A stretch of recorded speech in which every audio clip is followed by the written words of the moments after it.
안녕하세요. 이번 영상에서는 CS 베어링에 대해서 알아보려고 합니다. 코스닥에 등록되어 있고요. 297090입니다. CS 베어링에서 베어링만 인상 깊게 들리시는 분들께서는 이 기업의 주가가 지금 들썩이고 있는 이유에 대해서 정확하게 이해하기 어려우실 수도 있는데요. CS라는 브랜드를 들어보신 분들 혹은 제 지난 영상 CS 윈드 영상을 보신 분들은 이게 풍력 계열 주식이라는 것을 단번에 알아채셨을 겁니다. 그러면 이 풍력과 관련된 CS 베어링 그 실적과 주가 모두 함께 자세히 살펴보도록 하죠. 먼저 숫자부터 보게 되면 매출은 꾸준하게 상승하고 있습니다. 2017년 500억대에서 2019년 1000억대로 2배 이상 상승했고요. 영업이익도 50억대에서 100억대로, 당기순이익도 30억대에서 60억대로 모두 2배로 상승했습니다. 게다가 더 좋게 볼 수 있는 점은 2019년보다 2020년의 분기 실적이 좋아지고 있는 부분인데요. 2020년 1분기 실적을 전년 동기와 비교한 숫자, 상승률을 보게 되면 매출이 25%, 그 외의 숫자들도 매우 좋은 수준으로 상승했습니다. 그럼 사업보고서로 좀 더 구체적으로 알아보도록 하죠. 일단 회사의 계열을 보면 자회사, 연결회사에 베어링 말고는 없습니다. 저는 개인적으로 본업에 충실한 기업을 좋아하는데 그런 면에서 긍정적으로 보이네요. 그리고 주요 사업의 목적을 보게 되면 풍력 발전용, 플랜트용, 선박 이런 부류의 부품 제조 판매업을 영위하고 있다고 밝히고 있습니다. 정말 베어링만 사업 목적으로 삼고 있다고 봐도 될 것 같습니다. 관련 계열 회사로 보게 되면 CS 윈드가 있는데요. 앞에서 말씀드린 것처럼 CS 윈드의 자회사입니다. CS 윈드가 지배기업이죠. CS 윈드와 관련된 내용을 보기 위해서 연영을 잠깐 보게 되면요. 원래 베어링을 생산하는 업체로서 시작을 했습니다. 쭉 그렇게 성장을 해오다가 2018년에 CS 윈드의 관계회사로 편입된 이후에 CS 베어링으로 사명이 바뀌었고요. 최대 주주가 2018년 4월에 CS 윈드로 변경되었습니다. 그리고 2019년 11월 코스닥에 신규 상장되었죠. 굉장히 따끈따끈한 주식입니다. 사업의 내용을 보게 되면 베어링에 대해서 좀 상세하게 설명을 해두었는데요.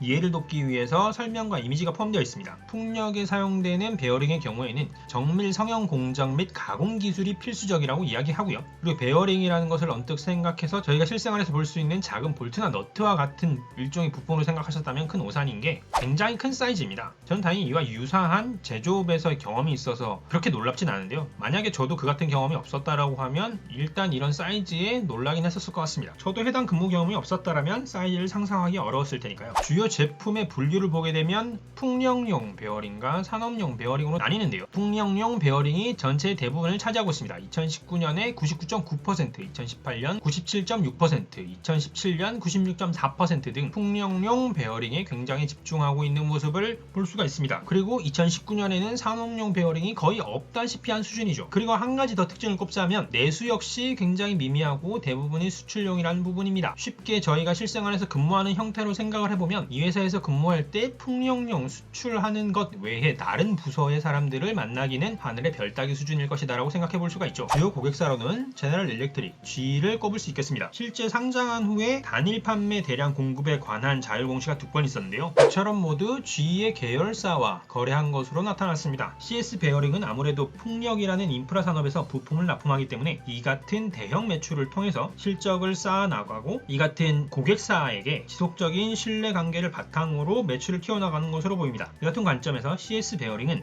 모회사인 CS 윈드와 시너지가 나는 부분도 있다고 보여집니다. 가볍게 CS 윈드에 대해서 말씀을 드리면요. CS 윈드는 풍력에서 풍력 타워 부분을 제조해서 납품하는 기업입니다. 제가 대체 에너지가 뜨면서 풍력 관련해서 알아볼 때 풍력 설비를 생산하는 기업 중에 드물게 숫자가 좋았던 기업입니다. 풍력을 국내 시장으로 한정하지 않고 글로벌을 적절히 시도하는 것이 성공적으로 자리 잡은 비결이었던 것으로 보여졌었는데요. 다만 아쉬웠던 부분은 국내 증시에서 크게 주목받지 못했던 종목이라는 점이었습니다. 그래서 아쉬운 점이 있었는데 그 아쉬움을 CS 베어링으로 달래고 있는 듯 합니다. CS 베어링의 숫자를 구체적으로 보면서 장기적 향방을 가늠해 보도록 하죠. 매출액은 앞에서 살짝 봤던 것처럼 상승했습니다. 11기 대비 2배 이상 성장했고요. 전년도인 2018년 12기를 기준으로 삼는다고 하더라도 60% 이상 성장했습니다. 놀라운 성장세임이 틀림없습니다. 이에 대해서 회사는 수주가 증가해서 매출도 증가한 것이라고 가볍게 언급하고 있습니다. 여하튼 언급에 신뢰가 가는데요. 그 이유는 나머지 숫자, 그러니까 매출 원가나 판매 관리비 등의 비율이 크게 변화 없이 유지되고 있다는 점입니다. 그냥 일이 많아졌을 뿐 새로울 것은 없다는 것인데 사실 본업에서 제대로 성공하는 것이 가장 우선적이고 중요한 부분이라고 본다면 괜찮게 평가할 수 있는 부분이 아닌가 싶습니다. 다만 2018년에는 매출 원가가 다른 회계 연도에 비해서 높은 비율인데요. 제품의 납품 기간이 6개월 정도라는 것을 감안하자면 2018년에 잡힌 재고자산 등의 매출 원가가 실제 매출에 기여한 것이 2019년이 아닐까 않을까라는 생각도 조금 해봅니다. 여하튼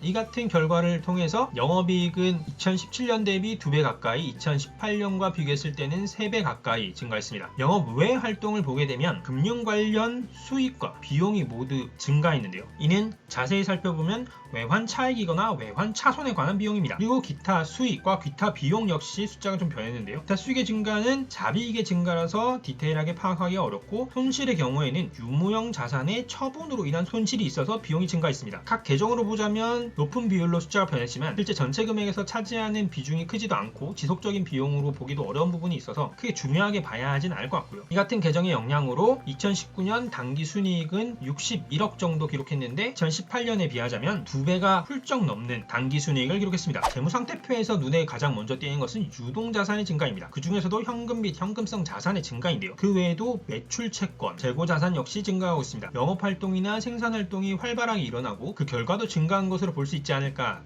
생각됩니다. 비유동 자산에서는 유형 자산의 증가가 눈에 띕니다. 이 유형 자산의 증가는 앞에 회사의 개요에서 살짝 보셨던 것처럼 베트남에 신규 계열사가 생기면서 관련 자산의 증가가 반영된 것이 아닌가 싶습니다. 자산이 증가한 만큼 부채도 증가했습니다. 매입 채무와 같은 생산활동과 관련된 금액도 증가했지만 단기 차입금이나 장기 차입금처럼 실제로 빌려온 돈의 계정도 증가했습니다. 부채 비율을 보게 되면요, 장기적으로 봤을 때 130%를 기준으로 왔다 갔다 하고 있는 수준인데요. 3개년 중에서는 2019년이 가장 높았고, 이것이 만약에 성장하는 추세로 간다라고 하면 관리가 필요하지 않을까 생각합니다. 그럼 2019년까지의 사업 내용을 보았으니까 좀 더 최근 실적인 2020년 1분기를 통해서 근황을 숫자로 보도록 하죠. 분기보고서에서도 매출의 증가는 여전히 일어나고 있고요. 매출 원가의 증가폭은 높지 않았기 때문에 영업이익은 2배 가까이 성장해서 2020년 1분기 26억의 영업이익은 작년 동기 13억에 대비해서 2배 정도 증가했습니다. 영업외 활동도 있긴 했지만 앞에서 말씀드렸던 것과 유사하게 작용되었고요. 그래서 2020년 1분기 당기순이익 23억이었고요. 이는 지난 1분기 10억에 비하면 2배 넘게 성장한 수치입니다. 손익계산서를 보더라도 그렇고 재무상태표를 보더라도 그렇고 굳이 따로 짚어낼 필요가 없는 수준으로